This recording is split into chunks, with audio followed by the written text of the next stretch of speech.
I guess what we'll start out with is, we'll start out with introductions, and we'll start with Scott, Okay. and we'll go alphabetical, so we'll do Roger, and then Bruce, and you have 3-4 minutes, however, I mean, not 10 minutes. Okay. I think you probably are pretty good at this by now, I don't know. so. Well, thank you. My name is Scott Steward, born and raised here in Park County. I have... Stand up. Stand up. Stand up. Thank you. My name is Scott Steward. I was born and raised here in Park County. Native here, graduated high school, Cody High School in 1986. Went on from there into the United States Marine Corps, where I served over 4 years. Returned back from the Marine Corps. I joined the Sheriff's Office in 1991. Sheriff Brewer was graciously enough to hire me. And from there, I was a dispatcher, went on to be a detention officer, patrol officer, patrol lieutenant, undersheriff, and then on to sheriff for the last 9 years. As well as the 23 years experience I have with the Sheriff's Office, again, like I said, the United States Marine Corps. My training consists of over 2,000 hours of peace officer certification with 800 hours leadership and training with the Marine Corps, and as well as law enforcement. I graduated the FBI Command College, FBI SWAT School, DEA Basic Drug School, as well as Marine Corps Non-Commissioned Officer School and Counterterrorism School. Since my adult life, I've been dedicated to public service again. Served with a member of the Park County Search and Rescue. I was on the board of directors of the Boys and Girls Club of Park County. Served as the president of the Wyoming Sheriff's Association, and was appointed by 2 governors to sit on the Wyoming Search and Rescue Council, which I still serve.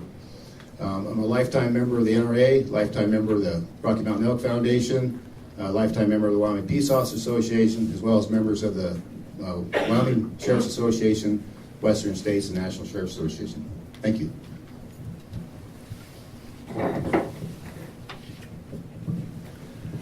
Well, I'm Roger Dunn.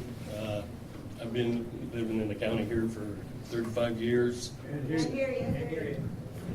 Put it up there, Roger. Hello, I'm Roger Dunn. I run for Park County Sheriff. Anyway, my wife and I and family moved into Park County 79 during the winter, but we fell in love with the county and the people, and what brought me here was the oil field, and when the oil field left, we decided to stay. And since then, I've served 22 years with the Sheriff's Office, and I'm just here to commit and dedicate myself back to the service for the people. And I've got the rest of that information on the card, so I'm going to run out of time here, but my wife and I have been married 39 years. Our anniversary in October. Anyway, that's what I bring to the table is a dedicated commitment to the people and to the employees of the Sheriff's Office. I've kept in touch with them, the officers and the people, and they're the ones that convinced me to run as a choice, and that's exactly what I want to do.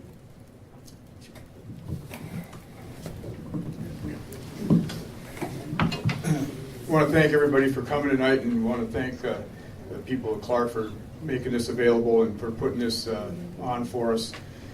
My name is Bruce Olson. I'm running for the office of Park County Sheriff.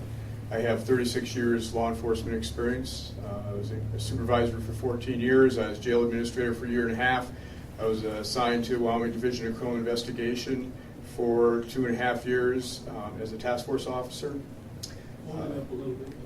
How's this? That better?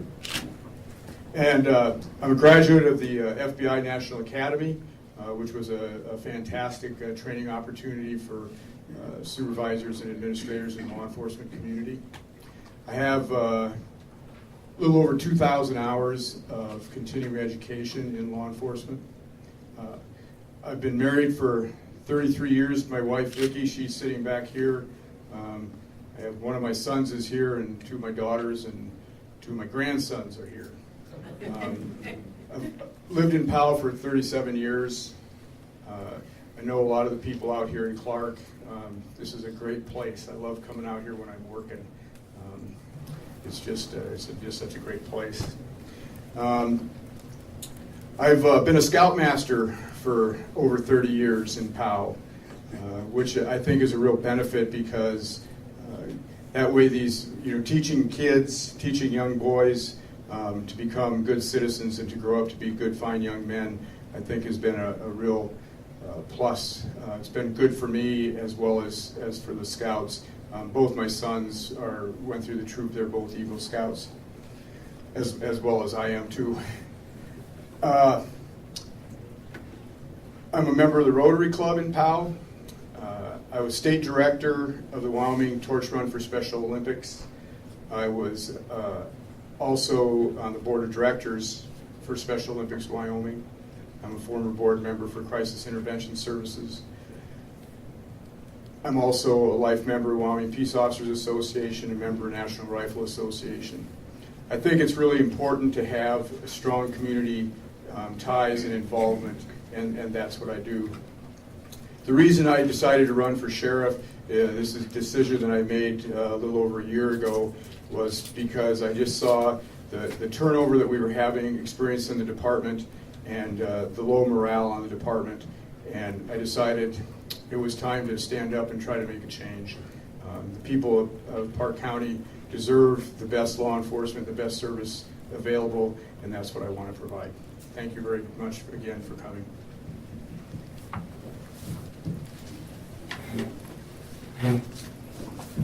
Thank you. Are there any questions that you want to ask? Anybody? Yes.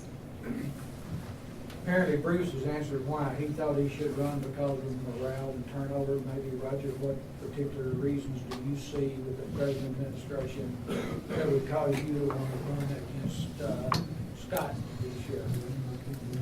Well, I agree with Bruce. Like I say, I was with the department for 22 years. In the last 10, it's been a continuous, not so much turnaround as far as employees, but the morale situation has always been on the lower half of it.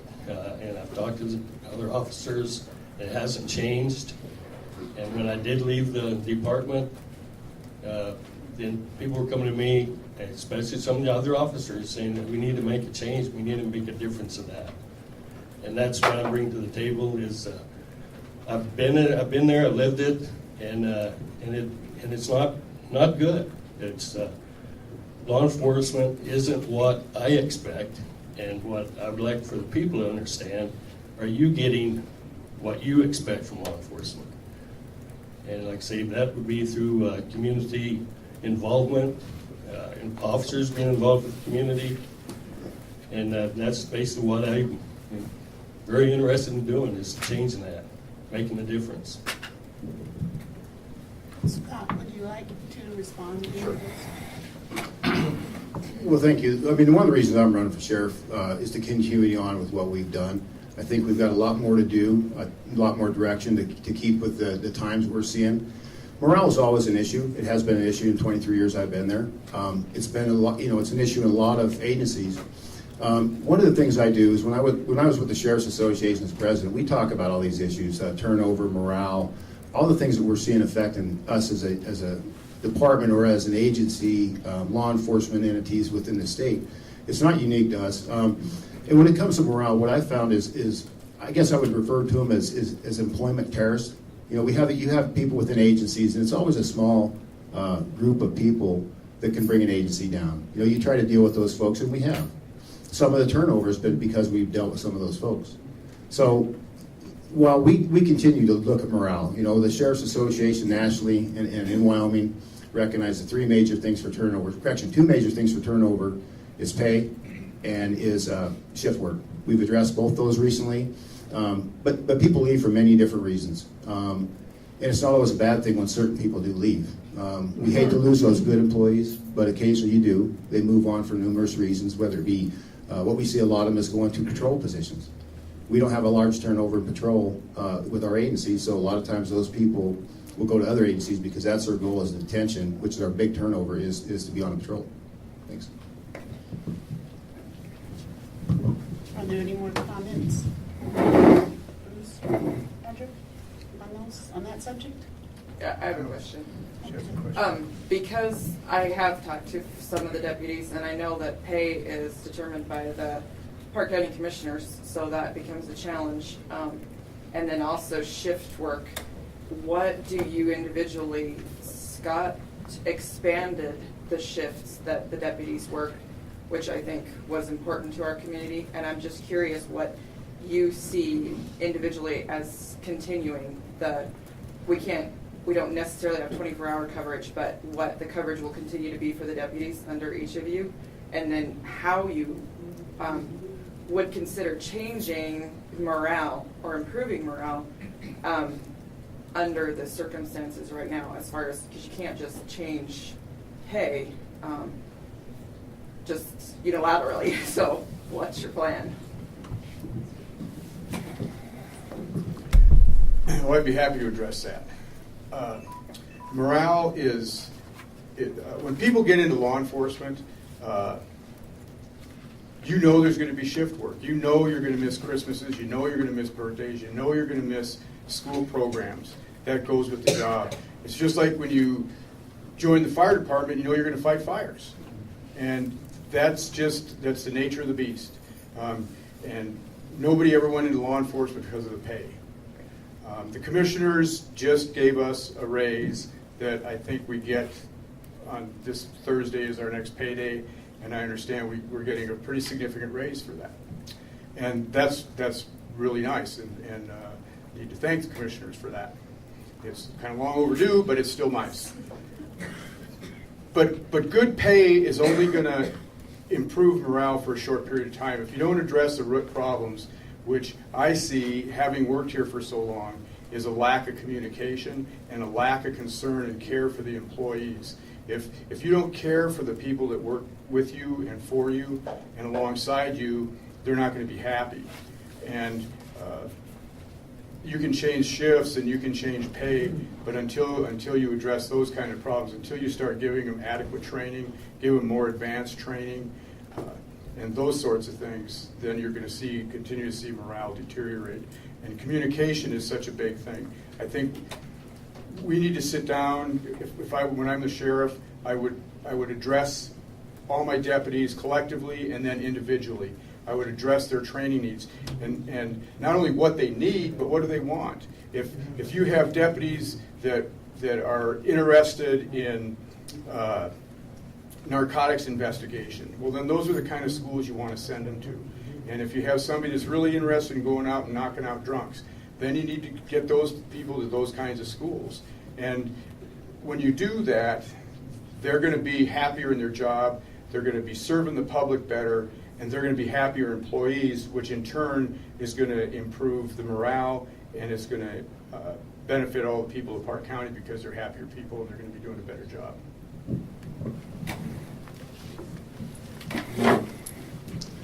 Thank you. To address the question with regards to the shift work and pay, when I started here about three years ago, really looking at this turnover problem and looking into what was going on, we did a lot of comparisons with other agencies, specifically where we were losing individuals to.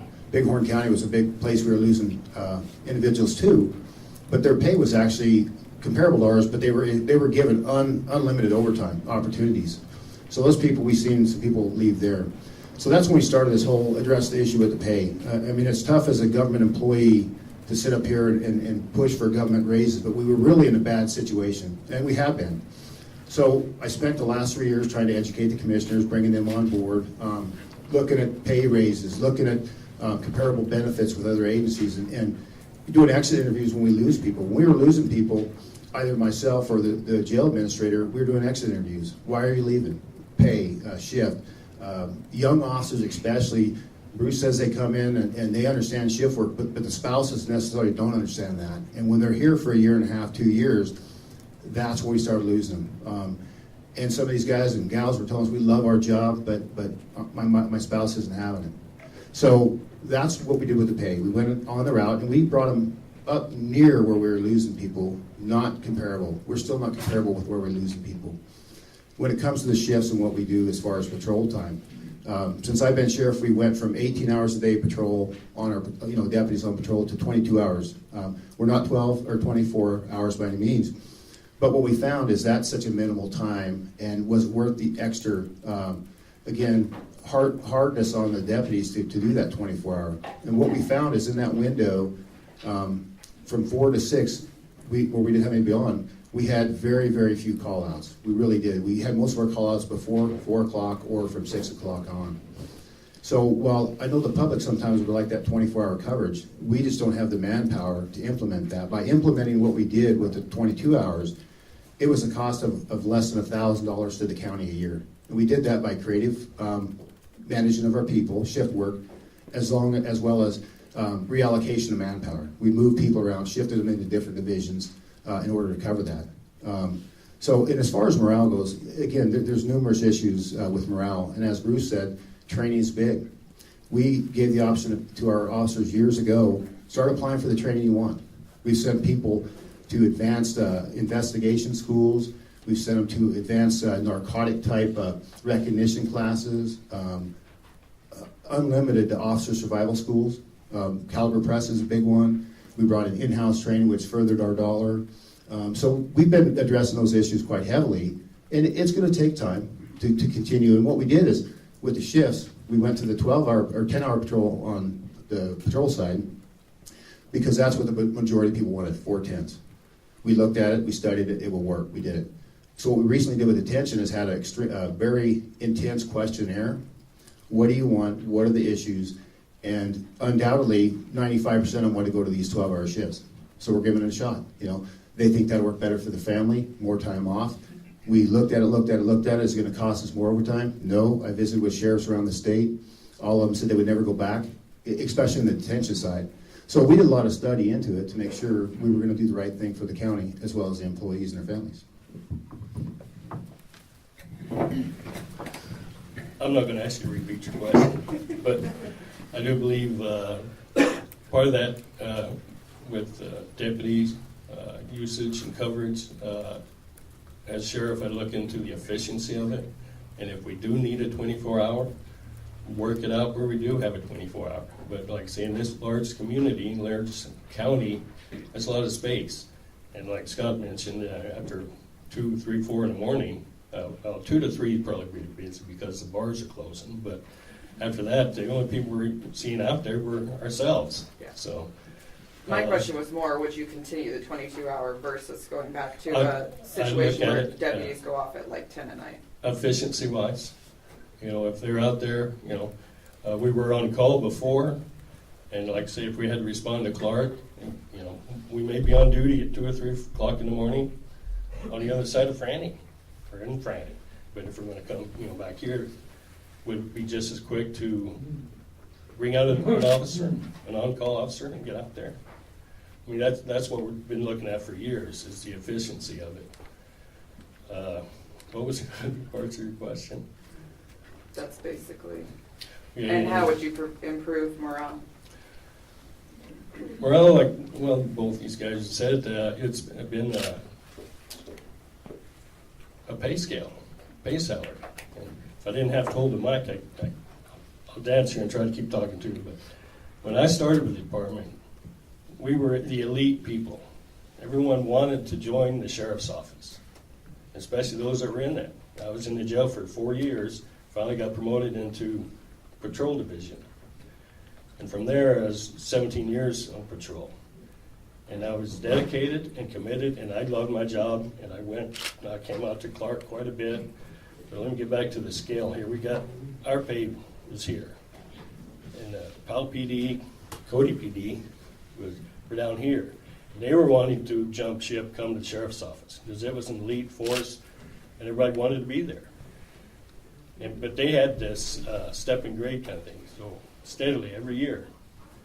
But the sheriff's office, we just kind of stagnant right in this area until they finally got up here where their scale was going past us.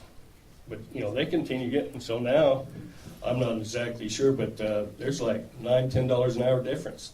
That's a lot to expect these guys not to want to get up here for the betterment of their life, their families, and everything else.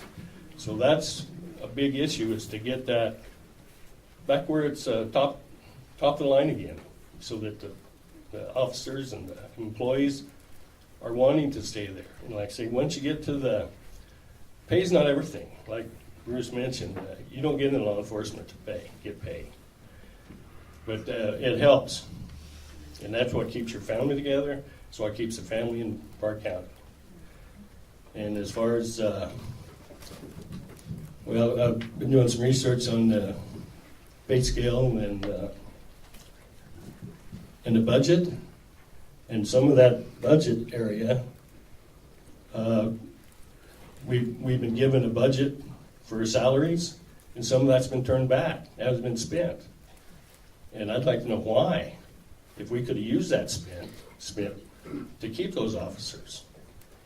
You know, and it's always a good thing to get money back, but is it cost efficient to send money back and lose officers? And if we could have just spent that budget where it's intended to, and kept those officers and go from there. More comments on that one? I just want to clarify one thing. When you talk about budgets and line items, our wages are set by the commissioners. As elected official, I have no say over that, no control over that, other than I can try to influence as much as I can. So that money you see go back, the clerk's office sets that money in that line item pursuant to the amount of employees we have and at their current pay scale. So what happens is at times when, if they enter a wrong number, or for instance, if you let a guy go who's been there for 10 years, he retires, and you replace him with a junior deputy, that money goes back. We don't have that option to give that raise. That's strictly for the elected Board of County Commissioners. I guess we just dispute one thing. Scott is absolutely right. The salaries are set by the commissioners, but sometimes wages don't need to be cut. There have been occasions in the last several years where employees have had their wages cut unnecessarily, and that I don't think is a good thing, and that's another reason that morale is bad.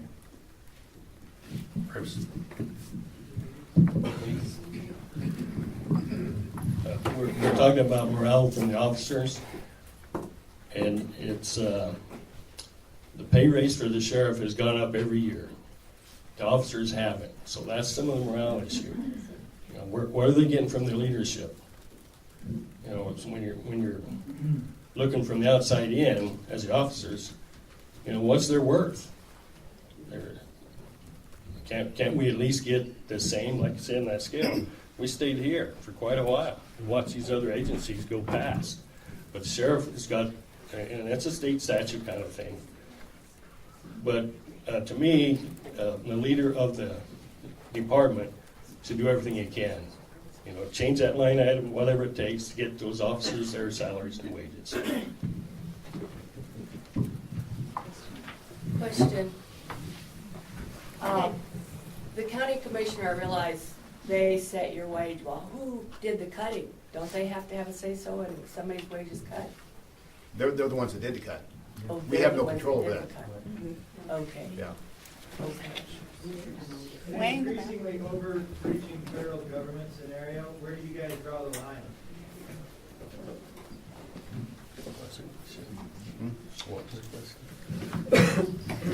Well, and I think that's where you network with other agencies, other sheriffs, because as I've said before, as a sheriff, we are a lone group of people, and I think we're much stronger as an organization. And that's why I think our partnership with the sheriffs in Wyoming is very important. We all stand on the same tune. When we met 2 years ago in Casper, there was one sheriff that didn't want to stand up with us and not sign a letter to the government. Along with that, we partnered with Western States, who's very, very strong in standing up to the federal government, because our partners down in Arizona, all down south, are really struggling much worse than we are. So to answer your question, I think personally I'm very strong, but I think we need that network of other sheriffs to stand up as an organized organization along with the people. Without the people, we're a small army against the federal government. And so we need the backing of the people who are going to be there to support us as well.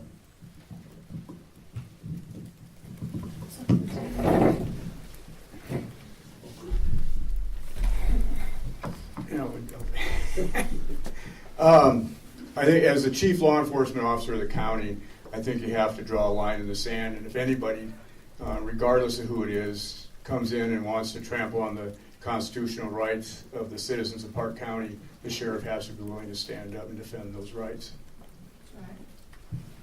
Roger, you have something?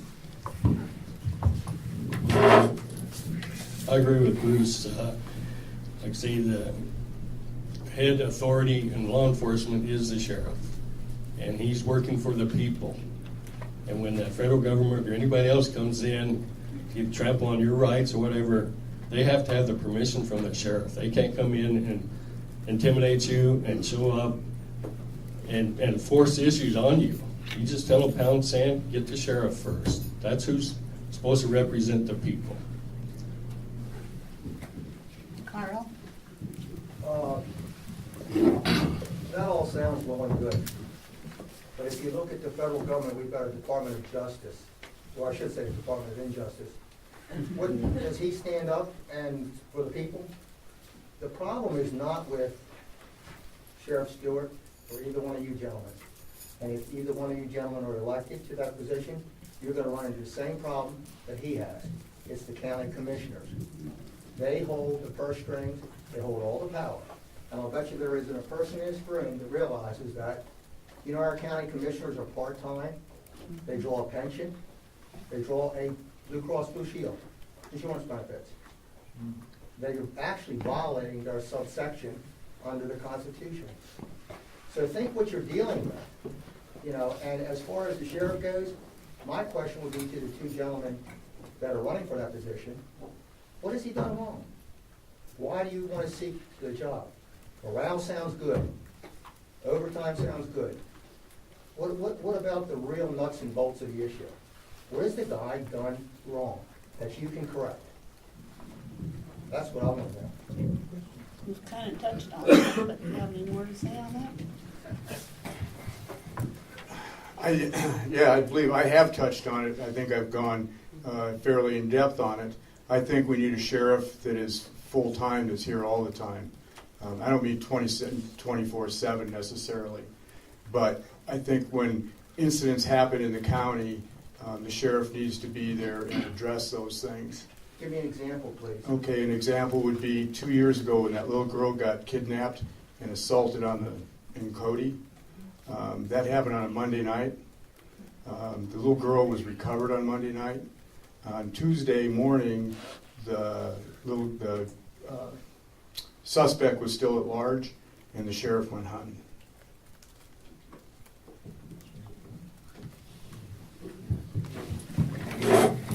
I believe that's totally incorrect. I did not go hunting. And I will tell you something there, you know, he's criticized me before why I wasn't there. I rely on my leaders, my supervisors, my patrol lieutenant, all my people. I don't micromanage them. They keep me informed. They were attending these things. That particular thing, and I'm not going to get into details about that, there's specific reasons why the sheriff's department was somewhat not involved in that. It happened in the city. Things transpired very rapidly into the county, but there was a lack of for a better word, span of control. Our supervisors got involved in some of that, and they were there representing the sheriff's department. When you've got a room full of 40 people, as he'll allude to, there was a lot of investigators in there. At what point in time do you clog that up with people who are not going to be so much involved in that investigation as much as your subordinates and the people that are running and investigating for your agency?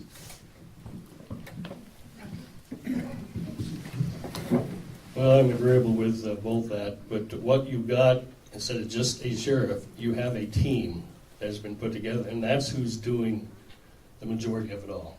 I mean, that, and once you have the employees operating as a team, you can do that. You can have them the people going to those certain incidents, and like I say, even I remember years ago when Sheriff Brewer was in there. He said if it wasn't for the team we had, the department wouldn't be as good as it is. And so that is a lot of it. And that's another reason is that more often get the people that's actually doing the work. I'm not saying Scott's not doing work, but he can't do it all. You've got to have a team that's going to perform And in order for them to perform, they've got to be willing to do that. They've got to be happy employees and dedicated to the job. Tracy? Yeah, I would just like to understand, if there is a breakdown in communication, I also served in the military for 8 years. My question is, basically I have two questions. Do you do any kind of formal or informal evaluation face-to-face with your guys on a regular basis, or how often is that done? And if not, what kind of plan would you guys implement? My second question is, if the spouses, because I also work away from home regularly, gone all the holidays, in the military, they had a very strong support system for the wives, where the commander's wife or whatever would, when we were deployed, would get involved with the other wives, keep them informed on what's going on with us, and try to help them understand the job as well. Are you doing anything like that, or what would you do to try to help them with morale?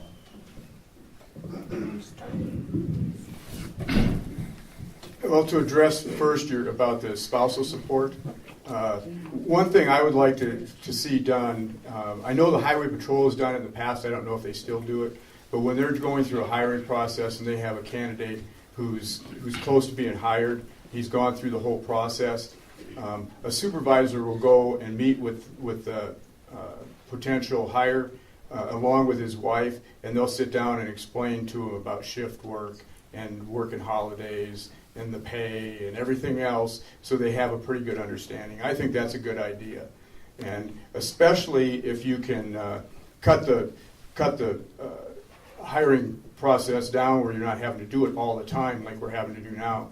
And then another thing is, my wife, her father was retired military, and she talked about the spousal support in the military, and she actually, a while back, we were talking about these sort of things, and she said she would be willing to try to get together with wives, not just from our agency, but with other agencies too, and to take care of that.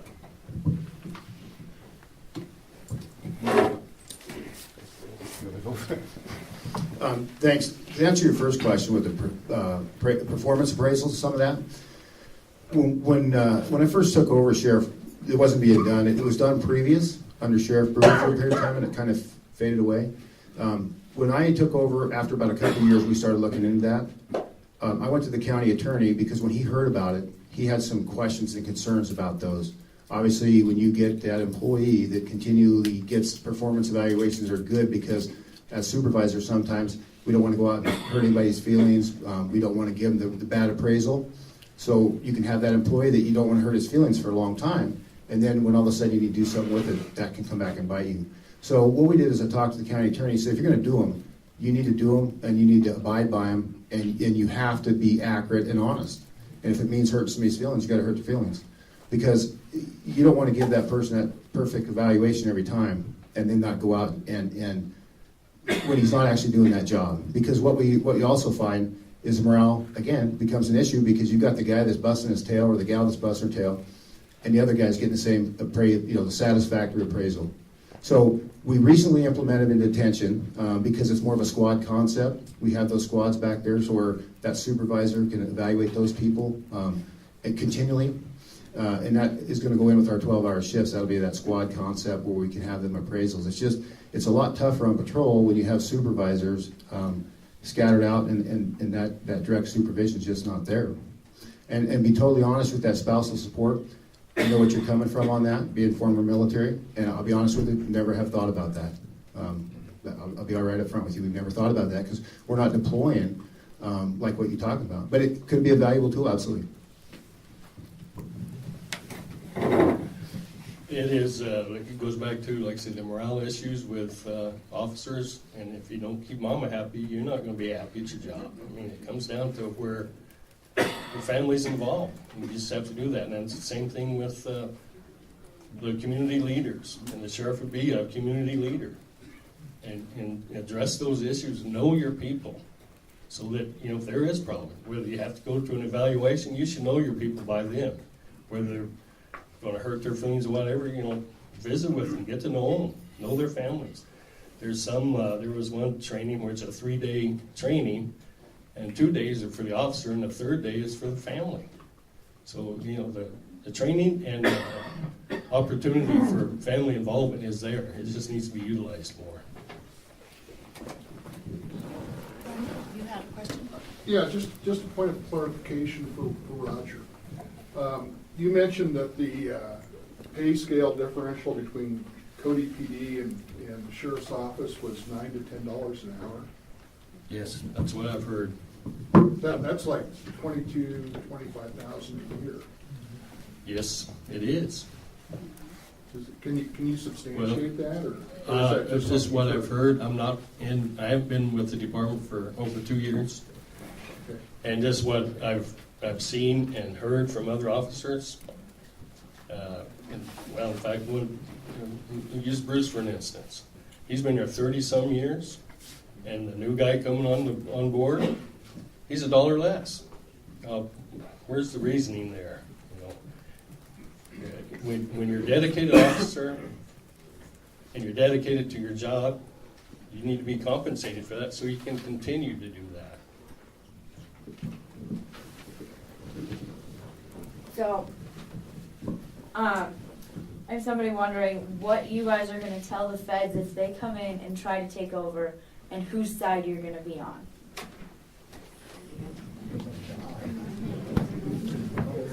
Well,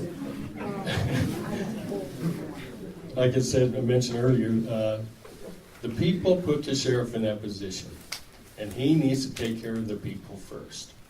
And if they come in, I'm not saying that whatever they're coming in for, whatever opportunity they want to do, the sheriff should be there in defense of the people, their rights, and their individuals themselves. So that when they do come in, they can't just come in full force, so you have to have some backing. Have more to add, Scott? Well, I mean, it depends on what we're talking about, the feds coming in. If we're talking full all-out attack by Homeland Security with armored vehicles, it's going to be tough for us to fight that. We don't have the manpower, we don't have the weaponry to deal with that. If you're talking coming in and their presence being known, and their presence as far as trying to, I guess, force us into issues, then I think we stand tall. Like taking guns. Well, I think, again, we're going to have to weigh the situation, because I can sit here and say we're going to do this, we're going to take up arms, we're going to force them out. Again, I have a department with 45 sworn officers. They're not going to do a whole lot. So it's going to be the help of the people. If that's what the will of the people is, that's where we're going to go.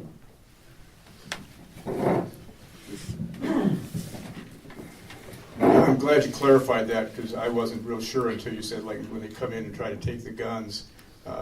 I'm a gun owner. I know Scott's a gun owner. Probably most everybody out here is, and probably most of you got one on you. And I applaud you for that. But I wouldn't let anybody take my guns. I wouldn't let anybody take anybody else's guns either. If you don't have any disqualifiers in your record to prevent you from owning a gun, you ought to be able to have a gun. But like Scott said, if somebody's coming in here with a full-blown assault, yeah, well, we're going to have a lot worse problems on our hands. Yes. In regard to the federal, what I call the federal intrusion into our county at times, I was told by a resident just today that yesterday, across from the Wapiti campground, a Forest Service ranger had a car stopped. He didn't know exactly why the car was stopped, whether the guy was getting ticketed or what the issue was, but that's a long way, isn't it, from their jurisdiction? The resident said he was sure that the jurisdiction was only the sheriff as well as the state police. I think that there are those of us who have been very concerned about that federal agents, whether it's a park ranger or someone else, BLM man, agent, doing a lot more than even what their authority is. And I think that might even go to the issue of what this young lady is asking. do you know anything, why a park ranger would have somebody stop so far away from the park? And I can add to that, out here on Highway 120, there was a BLM officer who was giving tickets or some such thing. So, would you like to address that? Sure. When you say a ranger, Yellowstone Park Ranger? That Or was. Forest Service? He did a Forest Service ranger, so Okay. I don't know, the resident, I didn't think to ask him Yellowstone. Okay. All I know is that this is a long-time resident, Mhm. and for him to see a park ranger, he knew that ranger was not doing what he was supposed to. He didn't have the authority to be doing what he was doing. And so that was what his concern was. And actually, since you asked me that question, I think one thing that kind of has disturbed me a little bit, Sheriff Stewart, in a couple of your answers, is that not once do I recall you talking about the constitutionality of your role and the fact that, and in support of that, our U.S. Constitution. As the chief law officer, a lot of people don't know that you have more authority in this county than Governor Meade does. And you can tell the feds to take a hike. Now, we all pray to God that we don't have a homeland security issue. I mean, we're in a world of hurt if it ever comes to that, and I pray that it does not come to that. That's why a lot of us are running for office. I'm running for Park County Commissioner. And after attending every single meeting since I filed, I can tell you it's not a part-time job. If the commissioners are doing the job they're supposed to, and I was sitting there while you were talking about pay raises and stuff. But it is it's the job, of course, is a huge job, and but we are having more and more incidences that of federal intrusion that I would think would be of interest to the Sheriff's Department, even in investigating it, more than just a comment about, well, Homeland Security and stuff. Right now, people are dealing, you've just heard, they're already seeing them out. What's a BLM guy doing on Road 120 giving someone a ticket? I mean, I don't know, I'm asking the question. Okay. Well, to address the issue with the Forest Service, I'm assuming it might have been a Forest Service. If it's a park ranger outside the park, obviously he has no authority to be stopped when he's doing down there. Us as officers of Park County are special rangers for Yellowstone Park, although I think I've exercised at one time in a SWAT call out up there where they had an armed barricaded subject and they were requesting assistance. But the Forest Service does have authority, even on, say, the highway up there, to stop people for violation of forest rules and regulations. For instance, if they're cutting wood without a permit, they have that authority. I've discussed this length with Brian Score because that's a concern of mine. What authority do they actually have? The BLM ranger out here, I've got numerous complaints, and I've talked to him.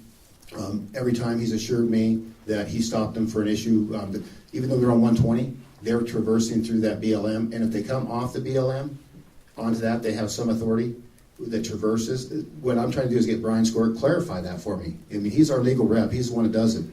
With regards to me taking a stand or doing something with the Forest Service, years ago it became known to me that the Forest Service on the North Fork was running radar and stopping people for speeding. I contacted a patrol captain in Denver. We addressed it. A year later, believe it or not, when I was president of the Wyoming Sheriff's Association, they brought forward a bill and it was coming out of, I think, Fremont County because of the reservation. They were trying to allow it to where those BIA officers could arrest and stop on state statute for non-Native Americans. Right now they can do it for Native Americans, but not non. As a Sheriff's Association, we fought that because what we've seen is a tidal wave. We've seen that as a tidal wave where every other agency would all of a sudden want that ability to be able to enforce state statute. And believe it or not, what happened in Yellowstone Park is they've adopted all of for instance, all of our traffic code. They've adopted the Wyoming State Code, and they enforce it under their federal regulation in the park. But they have no authority to do that outside the park. Okay. Roger, do you have anything to say on that subject? Well, I agree with Scott. Like I say, it boils down to where their jurisdiction lies. And as far as the Park County's people's jurisdiction is in their Park County. There's, could be at the state park, Buffalo Bill, they have some authority there. But that's with the state, and then you're talking federal.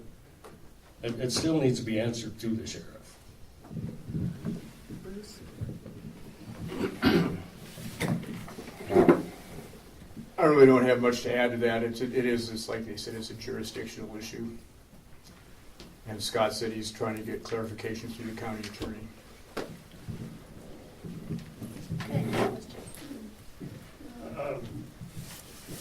The Hells Angels is a motorcycle gang that has earned a really bad reputation.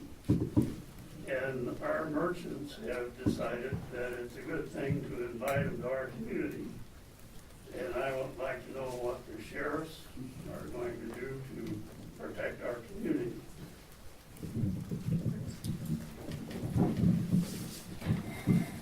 Well, as a matter of fact, we just had a meeting about that today, and Lieutenant Patterson addressed a lot of those issues. There will be several deputies will be working 12-hour shifts. Some deputies will be maintaining their normal rotations on their shifts, and Powell and Cody just covering calls. But there's a lot of other people being paid overtime to provide extra patrol in the county outlying areas.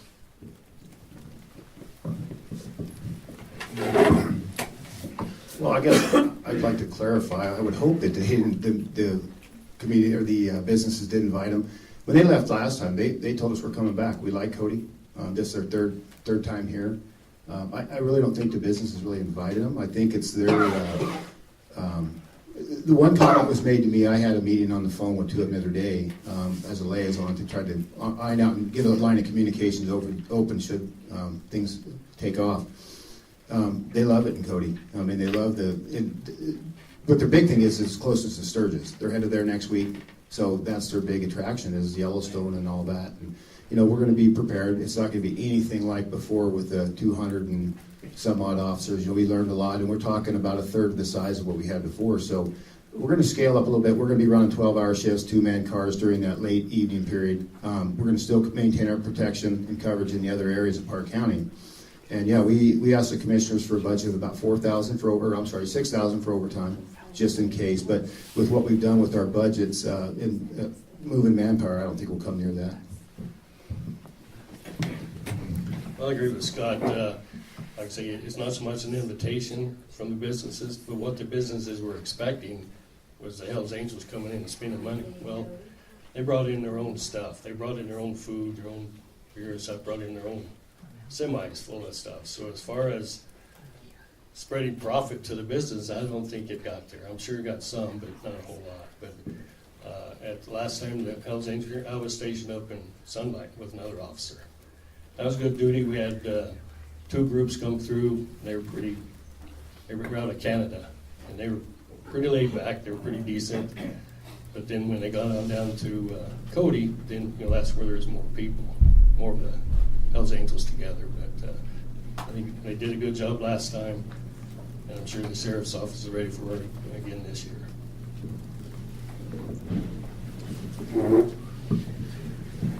All right, in the gray shirt, you.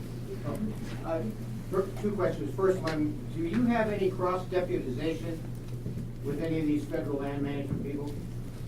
Do you cross-deputize them on their commission? No, we do not. What I talked about before with us with the Yellowstone Park, we're special deputies up there, respond to back them out. They are not considered law enforcement down here. They have to go through a lot more I kind of like the idea. Wyoming makes them go through 2 weeks school, both through our law and our use of force, and then have to provide all their firearms and stuff for Wyoming to certify them. All we have to do is send our records and annual certification. They certify us. So it's kind of nice that Wyoming's a little tougher on them than they are us. Okay. And the second question is, you talked about the manpower issue. Why is a department the size and with the land mass of Park County, do any of you candidates plan to support an active reserve? Here's guys right in this audience that are retired law enforcement, we're still confident to stand up. We are there. We're certainly capable of being the initial responder and stabilize the scene until one of the full-time deputies gets there. But it puts people on scene a lot quicker, and I don't understand, but I'm new to the community, why there is not an active reserve. You guys want to go? Under Wyoming state statute, we can't have an active reserve unless they're certified law enforcement officers.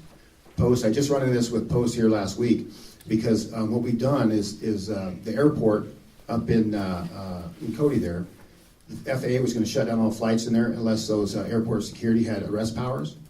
The PD wouldn't do it. The mayor came to me at the time. We discussed it back when Roger Dunn was mayor.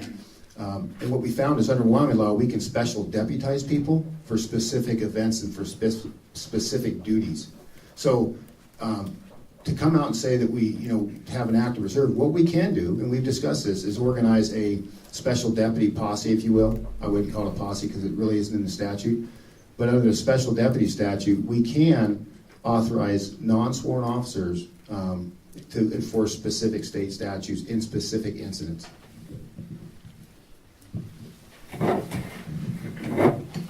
One thing because I've thought about, I've visited with some of you folks about that, and I've given it a lot of thought. One thing that I would like to see done, because there is such a huge amount of former military and former law enforcement people who have a lot of specialized training, have actually offered to do training and that sort of thing. I'd want to just go visit with everybody and make a list, get all their contact information, who they were with, what kind of training they had, and what they would be willing to do, and then sit down and look at each one individually and figure out how you could best utilize them. Roger, do you have something to add to that? My take on that is community involvement. Whether you guys are here in Clark, when something goes down, you're going to be there anyway. So what the sheriff needs to do as the leader is to get in touch with all those people. Maybe not so much deputizing, but because when the time comes, people are going to show up. They're going to do what they have to do. So you just need to be community oriented with each other. You know what's going on. So when the deputies come out here and backups maybe 2 hours away, you guys are right there. So I'm very interested in having community involvement. Hey, I have some questions that are on cards. Yes, ma'am. Okay. All right, sorry. Secondly here, are you saying, Scott, that you do not have the authority to swear me in as a deputy sheriff? No, that's not what I'm saying. What I'm saying is to have a full-time reserve and have that a sworn reserve position, they have to be certified under state law. Under post, so Right. some sort of post certificate. Right. And as this gentleman stated, you've probably got 30 or 40 post-certified individuals that live in this community between Park and Powell and here that have the post-certification that you're talking about that could be an immediate reserve program for you that you simply would have to swear in. Is that correct? No, that's incorrect. Because what would have to happen, even though you have retired officers from other jurisdictions, and even if you have a retired officer from this jurisdiction, after a period of time, his certification runs out. If you can catch that officer in that 2-week or that 2-year window and make him a reserve then, you can do that. But what has to happen is that officer then has to get the same amount of hours as what we would have to in our line of work. So that individual would have to get the same amount of hours as what any of our other deputies would get, that continued training, in order to maintain that certification. Yeah, I'm familiar with agencies too, you guys, that have reserve academy programs where you're level 1, level 2, level 3 reserves. Most of your police agencies have it because it's a free commitment to the community, other than vehicle costs and things like that. But I'm under the impression that you, as the sheriff, as the highest law enforcement authority in the county, have the right to deputize everybody in this room if you choose to do so. Well, believe it or not, you know who has more authority under the Constitution and under Wyoming law in a case like that is the commissioners. They have more authority in some instance, not every instance, where they can swear in a mass of people. It's right in statute. Those commissioners have that authority to do that. We have limited authority, I wouldn't say limited, we have that authority, but when you start talking about a full-time reserve force, like this gentleman said, that's when we have to start following by the rules and the post hours and so forth. And those are state mandated and through federal mandates, correct? No, they're state. Okay, so, and then thank you for that response. On the issue of the law enforcement authorities the woman was discussing regarding the federal government, do they not have to get their law enforcement authority directly from the sheriff? Do you not have to authorize them their authority as peace officers? They're not authorized peace officers for the state of Wyoming or for the county. But as she said, they make car stops, they pull people over. I've heard this repeatedly, as most people in this room have, that they're exercising the authority of, it's no different than a patrol deputy for Park County. Well, except their authority they're exercising is in uniform code of the federal government. And that being, and that's why we're still addressing a sticky issue. If you've got a guy that comes off the BLM out here on 120, and that officer gets him stopped on 120, where's that jurisdictional line? And what muddies the water is basically the state has an easement through that property. So that's what I want clarification. Is that easement still federal property? That's the issue we're trying to address right now. Okay, and then lastly, just a question. You have the authority as sheriff of the county to rescind law enforcement authority for a federal agency inside the county. You know, I'm going to say yes, we do. But again, within parameters, with limitations. I can't just say, you know, all you federal agencies are out of here. Would those be constitutional limitations? Sure. So in other words, if they are operating outside of the constitutional authority, then you almost have an obligation to make sure that they do not operate in that capacity. Is that correct? That's correct, and that's exactly the action we took on the Forest Service, where they were stopping people for violation of state statute on the highway. And that would bleed into EPA, IRS, Right. and, you know, DHS, Sure. all of the federal agencies, correct? Right. So I think that's a lot of the anxiety of the community as we're seeing when they talk about the federal intrusion, is federal agencies operating as law enforcement authority inside Park County, and I think everybody with a bit of common sense knows that they don't have any. And I think just to end it on with that, we do intervene when they do that. I've sat down with the BLM ranger. I've called the BLM captain, Forest Service captain in Denver, and said this isn't going to work for us. And so far they've been responsive. And if they're not responsive, what would you do as sheriff to put an end to that? Well, I think it's going to have to go to the extreme. I mean, to shut them down. I mean, my position is if they're out there trying to enforce state statute, what they have no authority to do, then it's no different than a citizen trying to enforce something they have no authority. At that point in time, they're not a law enforcement officer. And could that extend even to legal action on your part against them, prosecutions if necessary? Well, again, I'm not the prosecutor. I mean, if I could get the prosecutor to follow with me, of course, but that'll be the decision he'll have to make. Okay, thank you. All right, this question, I guess, is to all three of you. Explain the largest number of employees you have supervised and the largest budget that you have solely managed. So, I guess we'll start with Bruce. Well, I supervised patrol deputies in Powell and Cody. When I was working with the Special Olympics, Wyoming Special Olympics, and organized statewide torch runs, there was quite a few people, I don't know exact number. And then I ran the jail budget when I was jail administrator. I also was involved in the budgetary process for Special Olympics Wyoming.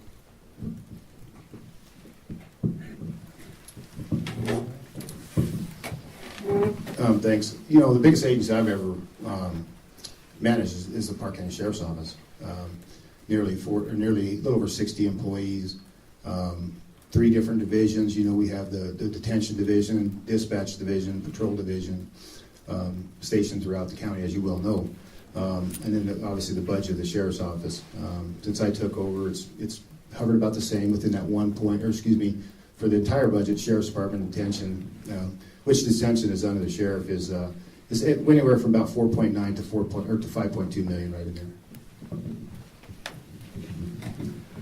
Well, my supervision is limited as far as amount of people. What I bring to the table is to work with the officers and the department and not ask anything of them that I wouldn't do.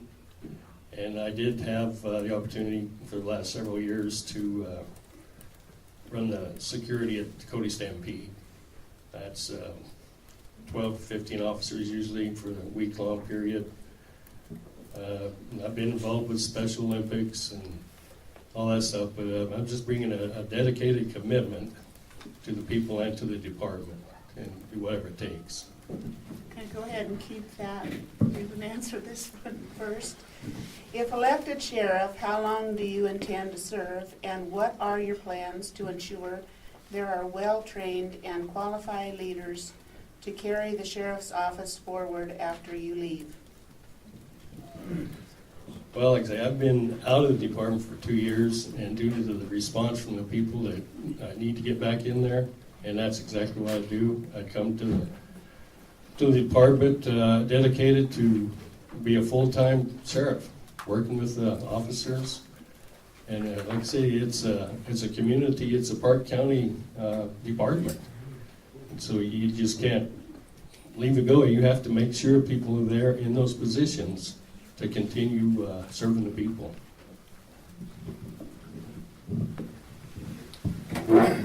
Well, I think I go back to the days I started as a Park County Sheriff. I came home one day and I was told I was the interim sheriff because the other one had resigned. And it was a very unsettling thing for me to take over or just get thrown in my lap.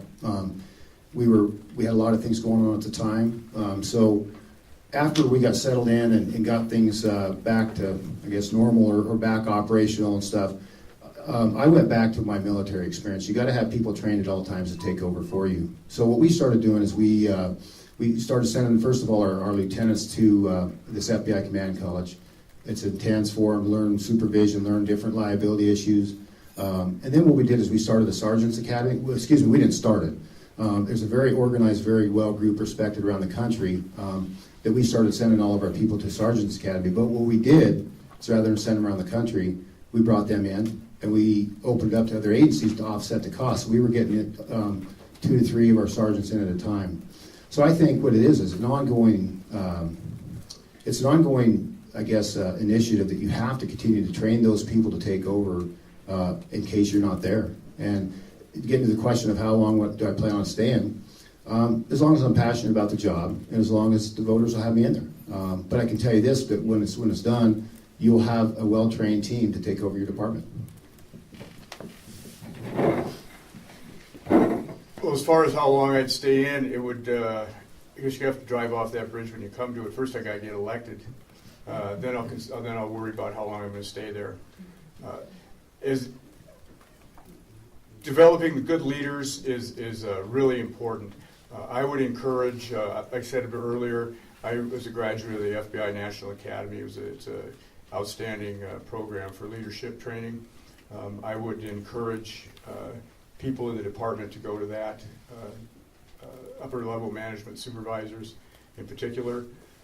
I would also I would make sure that I was able to promote people from within by always training people and to learn the job of their supervisors so that they can take over those positions. You should always try to train people underneath you to take over your job. And that's what I would do, try to get people as best trained as possible and do that by hiring the best people I can, especially locally. We have a lot of talented people around here, and I would try to do that and then promote from within the department and not bring people in from outside if I didn't have to. I should start off with this one. What is the greatest liability to the sheriff, and as sheriff, how would you minimize that liability?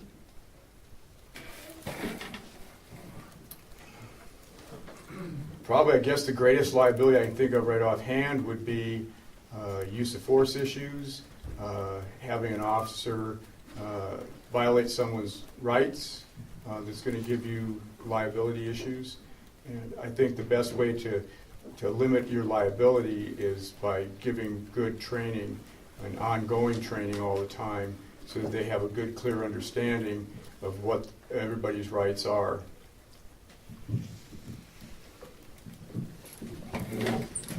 I personally believe the biggest liability is that detention center. That's where we paid more money in lawsuits, not necessarily under me, but that is the most litigious group of people we have. Out of all the times I've been sued, probably 95% of them come from the jail, and typically it's something, I was even sued when I wasn't even the sheriff as the sheriff. But that's a very litigious group of people, and when you're taking away their freedoms and they have nothing to do but play jailhouse lawyer and sue us. They're very litigious, and that is where you're going to violate. I would agree with Bruce that use of force is huge, but I think what we're faced with right now in as far as liability, when I talk about liability, I'm talking monetary, liability to this county, is that jail. And how do we mitigate that? Years ago, when we got our medical contract up and running, they have their own legal team. They've taken that liability away from us. So they're very good at documenting medical stuff, because that's medical and cruel and unhumane punishment is your major issues back there. So we covered the medical by bringing on the medical staff on board, reduce that liability of bringing them inmates out of the facility, and then continue to document and provide that medical, because medical is probably the big thing we see once somebody wants to sue. And in the last 3 years with this new medical program, it doesn't even get to court. It gets pitched out as soon as our medical staff starts supplying the records and documentation of treatment. So to me, that's the biggest liability. I agree with both these gentlemen. Liability in the jail, I was in there 4 years, went back for another year. It's huge, and that comes back to the training of the officers, how they're going to handle whatever situation it is, so it doesn't become a liability that's going to cost the county. And that comes back to the training of the officers. They have to know what's going on in there so that they can't come in with all these lawsuits. And we've been involved with lawsuits. ACLU, it goes back to that federal stuff. They're coming in demanding the states to change all these things. So it needs to be addressed and kept within the department, and those officers are trained so they know what's going on. So we keep those liabilities to the minimal. This question, what is your strongest leadership trait that you would bring to the position of sheriff? I think my strongest leadership trait is adaptability. And I say that in many ways. You got to be able to adapt to be able to provide the coverage with limited funding. You got to be able to adapt to almost every part of your job. You need to be able to listen to people. You need to be able to adapt to their concerns, the concerns as far as patrol, detention. You got to look at where the big problems are and be able to adapt. And I think being an adaptive type leader is very strong, and a reactive leader at the same time.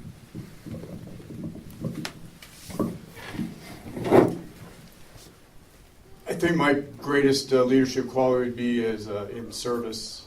I believe that in order to demonstrate good leadership, you have to be willing to serve not only your constituents, but also the people that work for you, that you work alongside to help facilitate their job, to make their job easier so that they can better serve.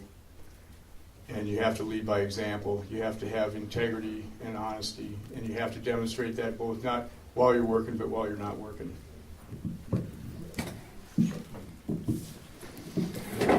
I agree. Biggest attribute would be the service. And that's what I've done my whole life, is serve. And when you step up to make a difference, that's exactly what you're stepping up to do. If you can't be complaining and whining about anything if you're not willing to step up and do something. And that becomes to the community involvement through leadership and know your people. And I'm a people person. I've been known for that. Everybody knows me from Powell's side, even Clark's side. I'm easy to talk to, and that's what I bring to it. That give people what they want. Joe? Roger, in thinking about, hearing about the certification, 2 years out, some of the things that you said, Scott, are you still certified, Roger? No, I'm not. Okay, so if you're elected sheriff, you will have to be certified, correct? You do not have to be certified, but I will be. I would dedicate myself to go back to the academy and become What? certified so How- I can. Okay, what is the, and maybe Scott could talk to this, is there a different level of, since you would be elected sheriff, does that require even greater training, more certification, and who would be paying for that, and what would be the cost? I don't know what the cost would be, but as sheriff, you do not have to be, but it's highly recommended so that you can back your people up. So I would be committed to do that. I've been to the academy 2 or 3 times, and I would go again if that's what it takes. Back in the back. Oh, to answer that one question, I left the department with professional peace officer certification.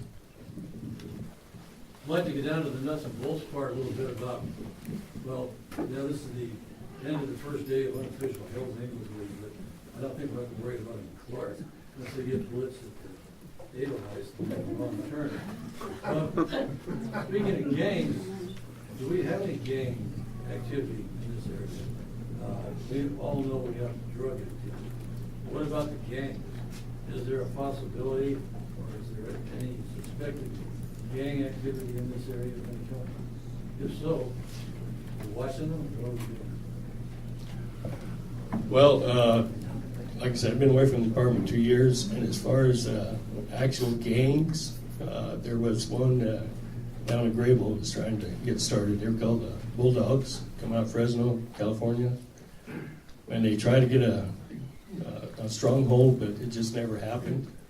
I believe that was from local law enforcement that just kept a handle on it. And as far as gangs, I don't believe there is any. I mean, there's activity such as gangs, but full-fledged gang that's moved in and claiming Park County as a home, I don't believe there is any. Well, they've had talk about gangs and buildings and how they cope with it. I just wonder if there's any spillage over here. I'd like to have Scott address that too. Well, I would say we got a lot of gang activity. And I look back in a training I received years ago. If you got a group of people that think they're a gang, because they're going to be out there trying to intimidate and do things. And now, can they hang with the big gangs in the city? No. But with that said, we have some major gang activity here. It's spilling, like you said, right out of Billings, Montana. It's coming up out of Casper. I mean, if you read any kind of the papers in Casper and Billings, they got it. And what we're seeing now, and we're seeing a lot more serious. The state is taking gang activity a lot more seriously. Started an intel group strictly related to gangs. They send out information on a regular basis to law enforcement about what they're seeing.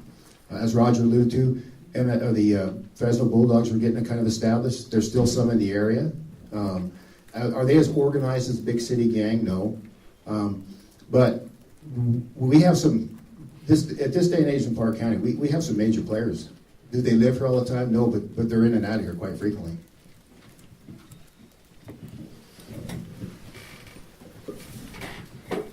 In my experience in working patrol all these years, yeah, we've seen that the Fresno Bulldogs, that's the ones that come to mind. It's primarily drug activity, and yeah, they do have a presence, but I don't think it's real strong. But they are there. They are something to need to be reckoned with. Do we have any plan to deal with them if indeed there's any spillage? Well, when they were several years ago, I don't know, probably 4 or 5 years ago, they were pretty active in the Bighorn Basin, predominantly in Bighorn County, but there was actually quite a few of them in Powell. Due to some arrests for weapons violations and narcotics and stuff, the big players went to prison, and the rest of them kind of scattered. Paul? Yeah, I got a question. We should get out of the National Sheriff's Association. No, can I answer that? Well, I was going to ask you about IMRAC. If you go Okay. to sheriff's departments, I know Oregon got an IMRAC. You guys? Well, and I'll address that. National Sheriff's Association, they were right on board. Wyoming took a big issue with that here about a year ago with some of their stand on firearms.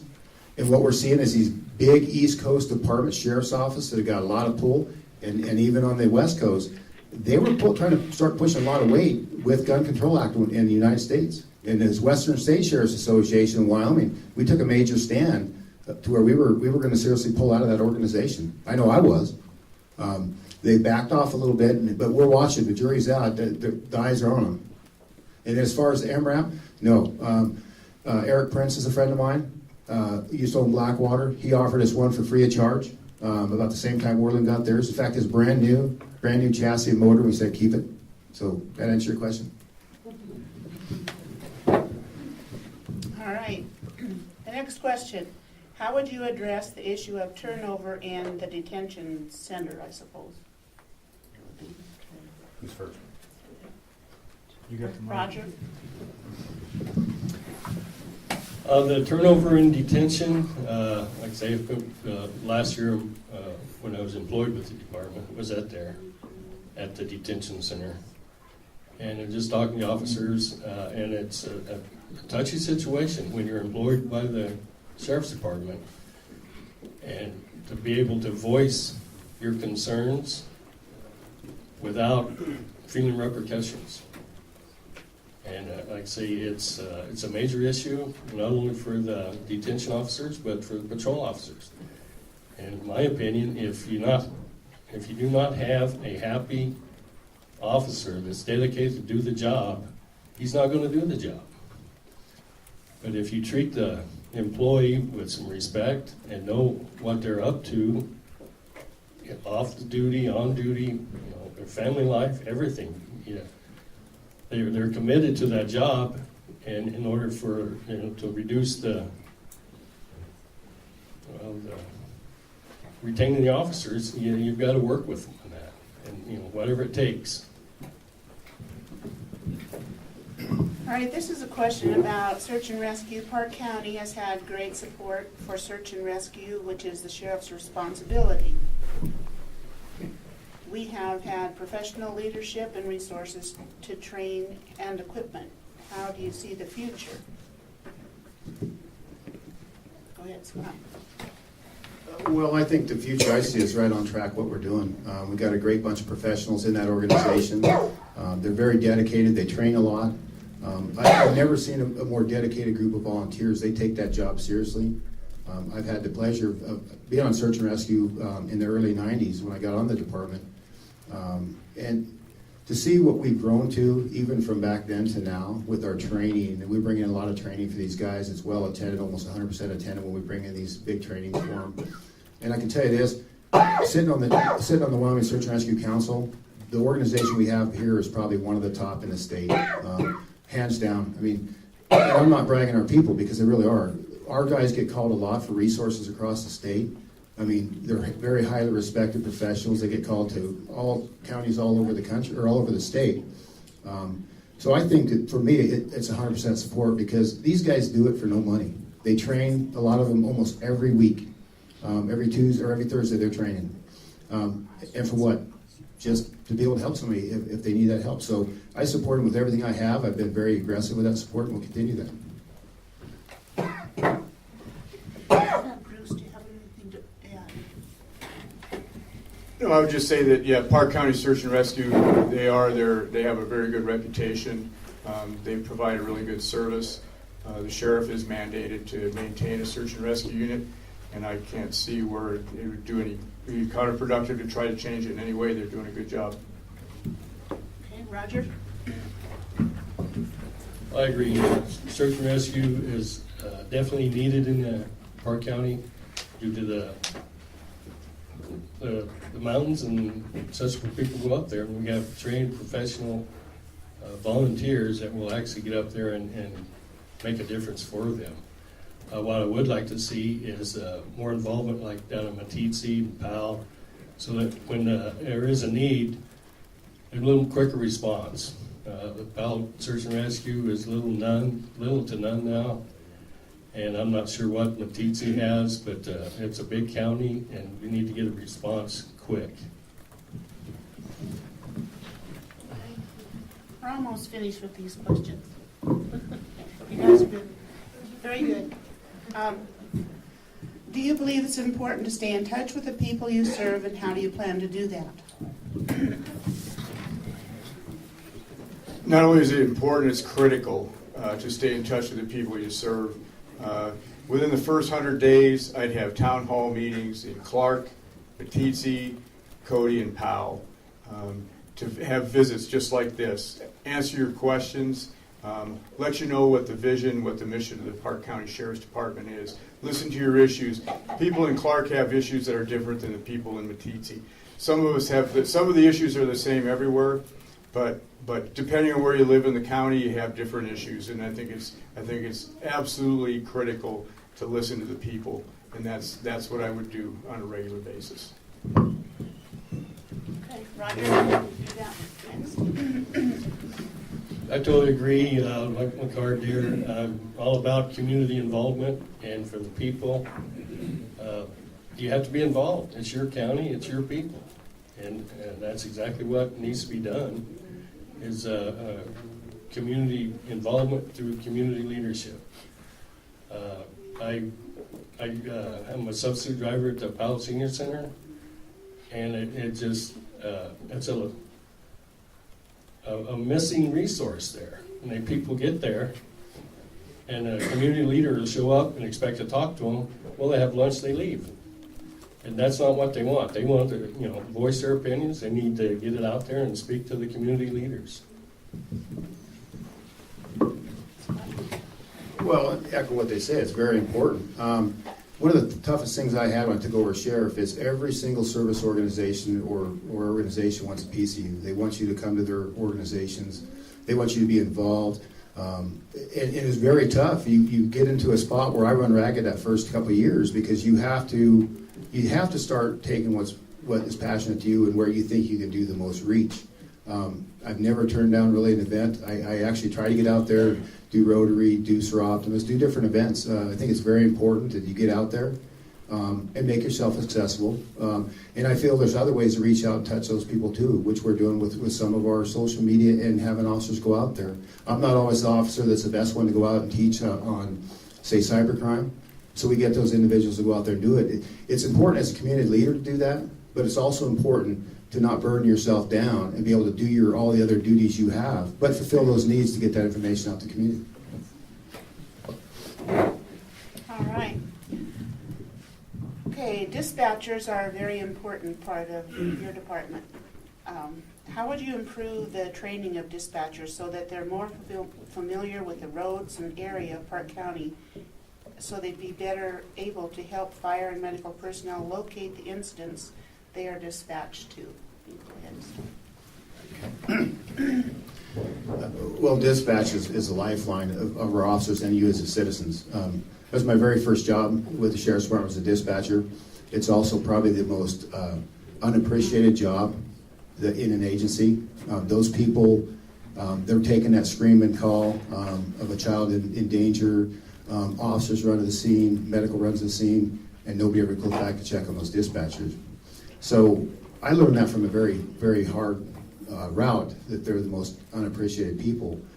Since taking over as sheriff, what I've done is we brought in more training like we have with the officers to do more in-house training. We try to get everybody through advanced training. We try to get them, we sent a couple to Jackson last year for the emergency medical dispatch, where they can talk people through a medical emergency. One of the things we do not do enough of is get those dispatchers out riding with those officers. That's something we've looked at and we've done. Do we do it enough? No, especially with our new ones. We'll have them out there for a couple, 2, 3, 4 days riding, but then we get bogged down with training them, and we seem to lose touch with getting those people out there.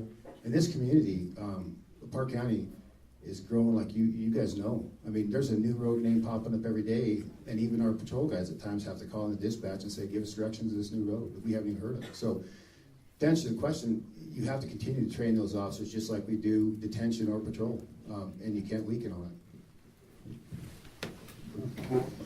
I agree with Scott. It boils down to training. They need to know their job and know the area, so that when someone calls in a big frantic,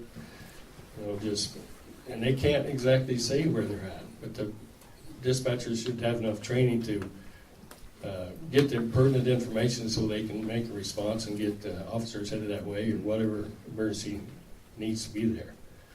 And like Scott said, when I was on patrol, we did have dispatchers come ride with us.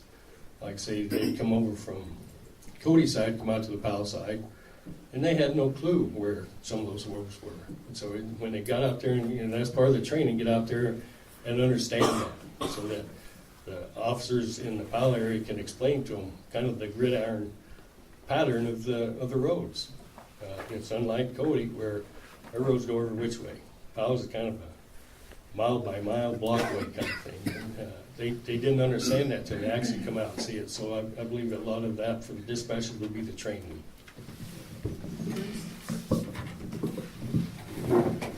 Well, unfortunately, there's been a turnover issue in the dispatch too. I would do the very best I could to try to keep the dispatchers we have and actually get some more. I think they're really understaffed there. A couple weeks ago, I was working on a Saturday night. I went into dispatch about 11 o'clock. There was one dispatcher who was dispatching for 5 deputies, the whole Cody Police Department, 2 fire departments, and Cody Ambulance, plus answering all the phones. She was running ragged, and that was not too long after the 4th of July. And I know that there's times, people are going to call in sick and stuff, but I think we really need to address issues like that, and then also get them the more advanced training and get them out there with the deputies. And it's hard to do that if you only have one that is working. But when you have quiet times, and if you're able to have more than one dispatcher, then you need to try to get them out in the cars so they can learn these areas better. And maybe it might be an instance where you could bring them in even on their time off and pay them overtime. I know part of the money that's been turned back to the county commissioners, to the general fund, was some overtime money.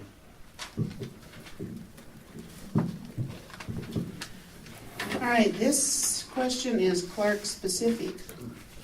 Clark has its own fire district and is not part of any hospital district. Our fire department handles both fire and medical incidents.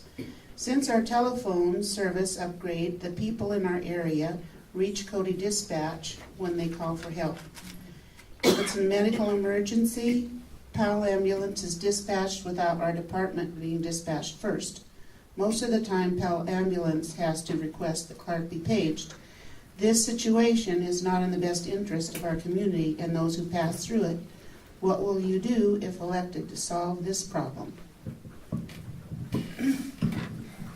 That sounds like a communication issue, and I think that would be best addressed by visiting with the communication supervisor, and it doesn't seem like that should be a problem that should be that hard to resolve.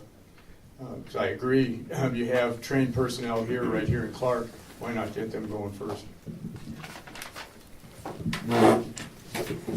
Well, I think you say that the phone lines are ringing into Cody now, but where the cells ring into? Cell phones?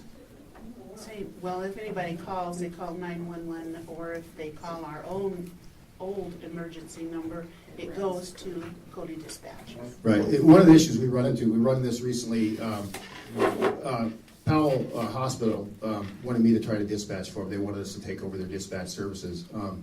At that time, we don't have the manpower to do it, and I believe that is best served with that community because, again, you're talking right there in that community. Their dispatchers have that better knowledge.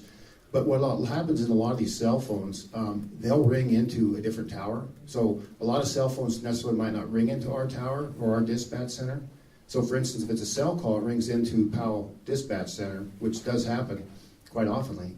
They automatically dispatch those ambulance services to there, where we as Park County dispatch Clark Fire and their first responders. And it's an issue we've tried to address along the same lines of when we have a search and rescue call out here, to try to get that mentality of paging these first responders and ambulance out, or fire out here to get there first. And I don't want to say this in the wrong way to Clark, but what often happens is we have so few of those calls out here compared to other in town, Cody, Powell, in that area. And so they lose touch with that, and they forget to do some of those things that are very critical, but it's something we've been looking at addressing as far as with these new cell towers, because as you know, very few people have landlines anymore. A lot of people are going to cell phones, and with the introduction of all these new towers, it's an issue where those cell phones ring into what agency that pages. Because currently we page Powell Fire, or Powell, Cody, Meteetsee, and Clark Fire, and Cody Ambulance, where Powell PD pages that ambulance service in Cody, or Powell. Would it make more sense for us to do it? Possibly, but I don't think it's something we want to take on. I think the service is better served with Powell. I agree. There's, with Bruce, it's a communication situation. I can recall we'd come out here or head this direction in hopes that we'd get a tower connection, and when we do, we'd lose it.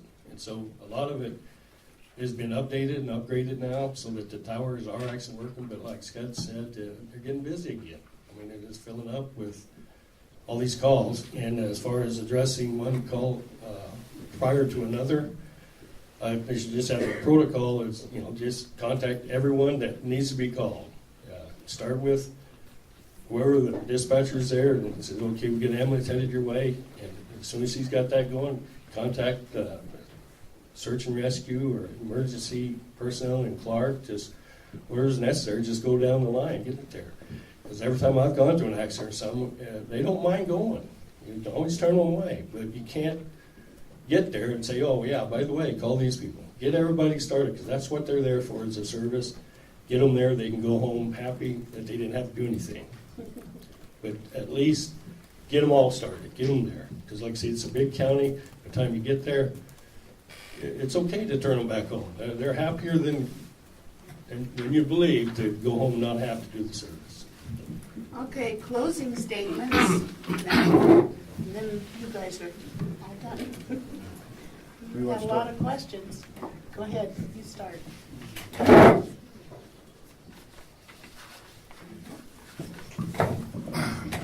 First of all, I'd like to say thanks for everybody for coming out. It's been a great opportunity to address you guys. You know, unfortunately, sometimes it's a good thing Clark doesn't get the attention out here, but sometimes it slips through the cracks on our end. So it's good to have this kind of a debate out here, and I'd like to thank you all for coming. As I've said, I've served with the Park County Sheriff's Office for 23 years, and I've served as a dispatcher, detention patrol, patrol lieutenant under sheriff, and a year sheriff for 9 years. And I think that experience for me lends a very good foundation for me to continue to serve as your sheriff with Park County. As sheriff, I've managed the budget for 9 years. I've never went over budget. I've been fiscally responsible, turning back money every year. And I think I've got a great relationship with the boards, not only the Board of County Commissioners, but also with other boards throughout the county and the city councils and so forth of the different counties, or the towns that we serve. During my time, I've increased attention by, increased training by almost double. That includes our ammunition budget and training. It includes all the firearms training we do, as well as bringing in all this outstanding dynamic training that we've been bringing in for not only detention, patrol, and dispatch as well.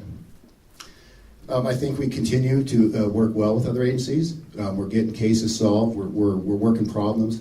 One of the things that I've been criticized is I don't go out and communicate with these other agencies, and I don't think that anybody in here really has an idea what I do because so much of that takes place on a daily basis through phone calls, through networking, through training, and so forth. There, and I think in order to justify running for sheriff, I think that some of my opponents, I think they have to raise issues and raise problems that aren't problems to be able to solve them.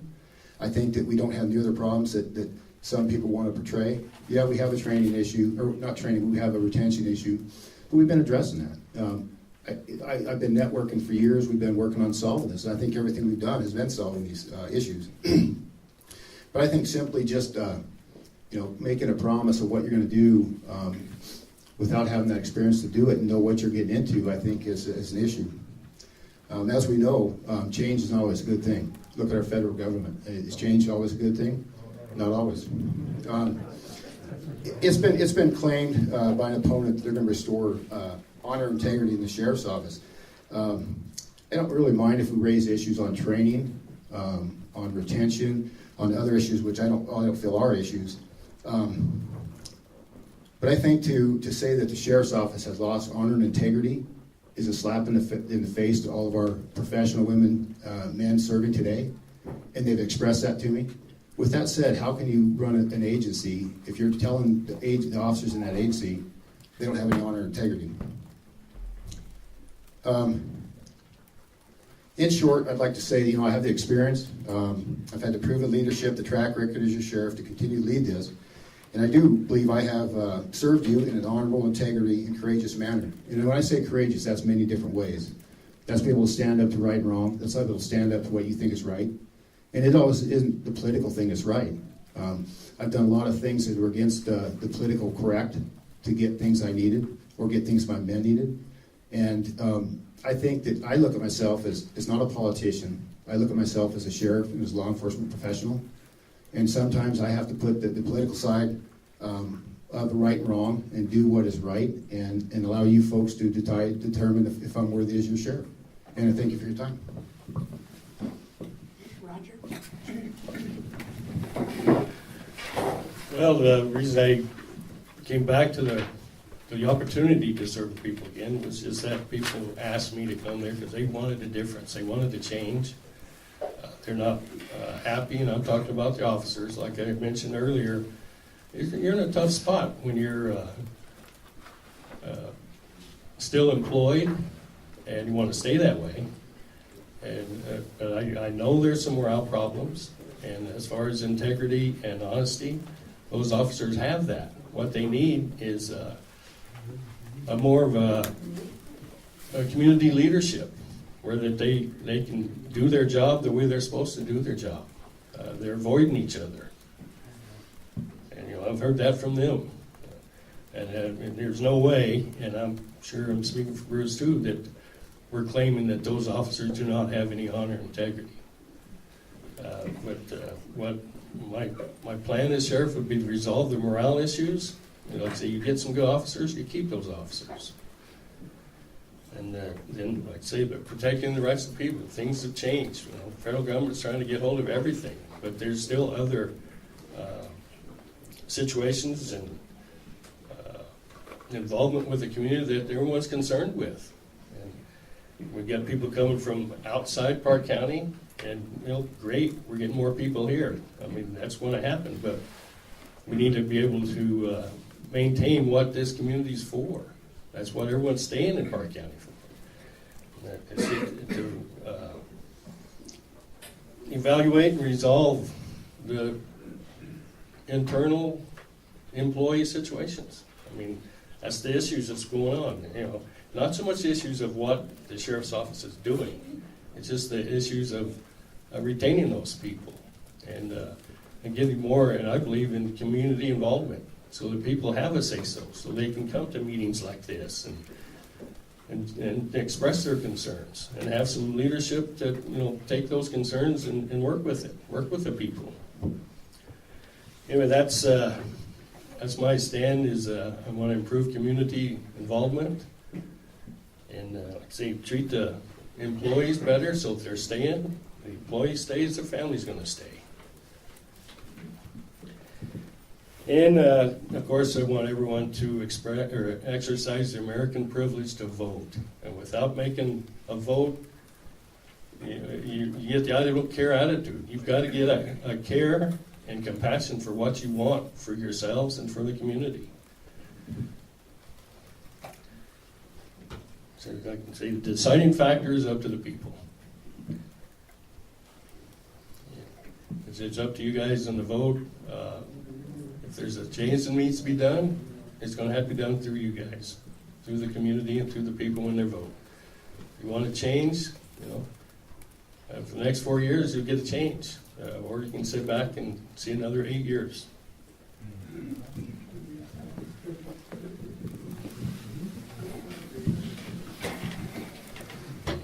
I too want to thank again everybody for showing up out here. I'm going to keep this short. I know they give us like 5 minutes, but I thank you folks. I know what there's cookies and stuff out there, and there's lemonade and iced tea and all that sort of thing. And I think you people are getting restless. But I am going to want to say one thing for sure, and that's that I have never questioned the honesty or integrity of the people that work for Park County Sheriff's Department. I think what I said was that you need to lead by example, by showing honesty and integrity in every situation, both on duty and off duty. I have the experience of I've been an administrator in the jail. I've been a supervisor for 14 years. I have 36 years in law enforcement. I was an investigator, deputy coroner. I've had a lot of different varied experience. I think we need to be, a way we can keep our people from leaving is by treating them with respect and show appreciation to them for a job well done. And when you do that and you support your personnel by advanced training and by treating them fair and decent, they're going to stay. And I guess lastly, what I just want to say is I've worked for Park County Sheriff's Department for a long, long time. Bill Brewer hired me back in 1981. And I've been proud to work here all these years and serve all the people of Park County. And it's just that way back when I'd go to a school or I'd go to a conference somewhere, the first thing people wanted to know when they found out you worked for Park County if there was any openings up here. And there never were. And now we have lots of them and nobody wants to come. And I just would like to see us restore the good name of Park County and our reputation and where we're always continuing to build and to better our agency to better serve the people of Park County. And so for that, I would like your support. Thank you.